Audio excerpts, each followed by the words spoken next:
नमस्कार फ्रेंड, हम आपको ये 5 वे गैंग बॉक्स की वायरिंग करना सिखाएंगे, जिसके अंदर 3 होल्डर लगे होंगे और एक शॉकेट की वायरिंग होगी। बहुत ही सिंपल तरीके से हम इसकी वायरिंग करना सिखाएंगे आपको, किस तरीके से इसकी वायरिंग की जाती है। हमने एक 5 वे गैंग बॉक्स लेना है और 3 होल्डर लेने हैं। हमारे घर पे वे होल्डर होते हैं, उनकी फिटिंग आप समझ लो ना भाई। हमने एक नज़दीक तरीके से समझा रहे हैं आपको इसकी किस तरीके से किस होल्डर की वायरिंग की जाती है, हम आपको बताते हैं। फ्रेंड, इसके अंदर 4 स्विच लगे हुए हैं, एक शॉकेट लगा हुआ है। चारों स्विचों को और शॉकेट की वायरिंग करना हम दिखाएंगे। इस स्विच को इस सॉकेट के साथ और 3 ये स्विच बचे, इनको हमने होल्डरों के साथ इसकी वायरिंग करनी है। नीचे वाले टर्मिनलों के अंदर फेस लगेगा और ऊपर वाले टर्मिनलों में होल्डर की और शॉकेट की वायरिंग की जाएगी। न्यूट्रल हमेशा सेम रहेगा सभी का, चारों होल्डरों का। हाँ जी फ्रेंड्स, हमने एक वायर का टुकड़ा लेना है इस तरीके से। इस वायर के टुकड़े को क्या करना है, स्विच के जो से नीचे वाले टर्मिनल होते हैं ना, उसके अंदर हमने इसकी वायरिंग करनी है। जो हमने स्विच को फेस देना है, करंट देना है मेन, क्योंकि मेन हमारे पास एक फेस और एक न्यूट्रल 2 आते थे। न्यूट्रल की हमने शॉकेट के अंदर और होल्डर की डायरेक्ट फिटिंग करनी होती है। फेस को हमने स्विच से कट करना होता है। कभी भी न्यूट्रल हमेशा ऑन रहता है और फेस ऑन और ऑफ दोनों होता है। स्विच के अंदर हमने नीचे वाले टर्मिनल के अंदर एक वायर डाल दी। कॉमन वायर डालने का ये कारण होता है कि हम फेस के एक वायर रहती है, स्विच के किसी भी टर्मिनल के साथ वायर का कांटेक्ट करा देंगे तो स्विचों के चारों स्विचों के अंदर जहाँ कॉमन वायर डाली हुई है सभी के अंदर वो फेस चला जाएगा। हमने एक वायर का टुकड़ा डालने के बाद इन टर्मिनलों को बहुत अच्छी तरीके से कसना है, क्योंकि लूज रहने पर इसका स्पार्किंग का डर रहता है हमेशा। इसके बाद हमने जितने भी होल्डर हैं उसकी वायरिंग करना बताएंगे, किस तरीके से होल्डर की वायरिंग की जाती है। होल्डर के अंदर 2 होते हैं, एक फेस और एक न्यूट्रल। न्यूट्रल को हमने डायरेक्ट लगाना है, जो फेस है उसकी हमने कनेक्शन स्विच के साथ करना होता है। उसके बाद हम दिखाते हैं आपको कि जैसे 3 होल्डर हैं, तीनों होल्डर के अंदर आप जो से रेड कलर की वायर है वो आप फेस मान लो, और ब्लू कलर की वायर है जो सी उसको आप न्यूट्रल मान लो। तो हमने जो सा होल्डर का फेस है जैसे रेड कलर, तो हमने फेस को हमने क्या करना है, जौन से भी स्विच है जिस स्विच के अंदर जिस होल्डर की वायरिंग करनी है उसको स्विच के ऊपर वाले टर्मिनल के अंदर इसकी फिटिंग कर देंगे, कनेक्शन कर देंगे। इस तरीके से हमने तीनों होल्डर के तीनों रेड कलर वाली वायर जिसको हमने फेस मानना है उसको हमने तीनों स्विच के ऊपर वाले टर्मिनल के अंदर इसकी कनेक्शन कर देना है। कनेक्शन को हमने अच्छी तरीके से कसना है। लूज छोड़ने के बाद कनेक्शन दिक्कत रहती है, वही स्पार्किंग की प्रॉब्लम रहती है।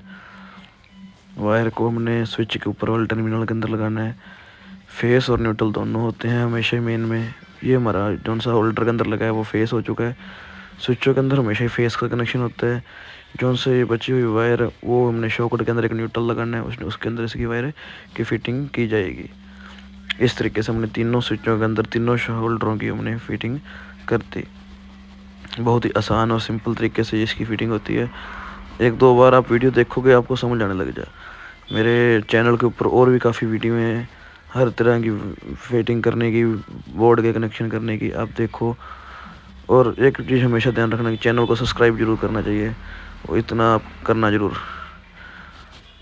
इसके बाद हमने फ्रेंड्स क्या करना है, जो उनसे जितने होल्डर है, जैसे 3 होल्डर हैं, तीनों वायर को हमने आपस में कस लेना है, क्योंकि तीनों न्यूट्रल होगी ना। तो न्यूट्रल को हमने क्या करना है, इसकी फ़िटिंग करनी बताएंगे। फेस की हमने आपको फ़िटिंग करनी बता दी कि इस तरीके से फेस की फ़िटिंग की जाती है। एक हमने वायर का टुकड़ा लेना है, इस वायर के टुकड़े को हमने शॉकेट के साथ इसकी हमने फ़िटिंग कर देनी है। स्विच के ऊपर के टर्मिनल को शॉकेट के फेस वाले टर्मिनल के अंदर इसका कनेक्शन कर देना है। इस तरीके से हमने इसके अंदर स्विच की फिटिंग कर देंगे। इसको हमने ऊपरले टर्मिनल से शॉकेट के टर्मिनल से कनेक्शन कर देंगे। बहुत ही सिंपल और आसान तरीके से बोर्ड की वायरिंग होती है, बस समझने की बात होती है कि किस तरीके से बंदा इसको समझ लेता है।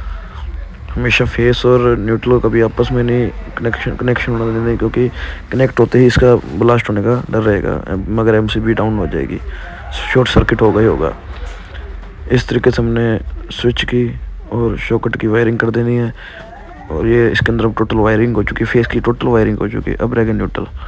हमने क्या करना है, एक वायर, ये देखो मेन से हमारी 2 वायर आ रही है।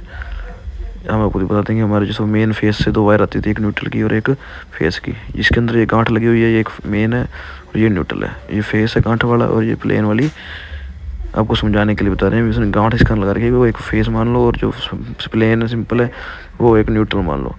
हमने न्यूट्रल को क्या करना है, होल्डर के न्यूट्रलों के साथ कनेक्ट कर देना है। उसके बाद हमने जो सा शॉकेट बचा, शॉकेट के न्यूट्रल के अंदर इसका हमने कनेक्शन कर देना है।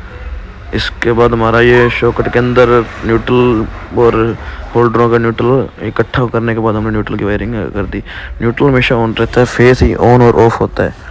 अब जो सा फेस बचा है, फेस को हमने क्या करना है, मेन से जो फेस आ रहा है किसी भी स्विच के अंदर इसका हमने कनेक्शन कर देना है। कॉमन वायर हमने डाल रखी है। हमने क्या करना है, ये फेस को इस स्विच के अंदर डाल देना है, तो चारों स्विचों के अंदर हमारा फेस चला जाएगा। जो एक स्विच चलाएगा शॉकेट के लिए और तीनों स्विच जो होल्डर की वायरिंग करेंगे। इस तरीके से फ्रेंड इस 5 वे गैंग उसकी फिटिंग की जाती है, वायरिंग की जाती है।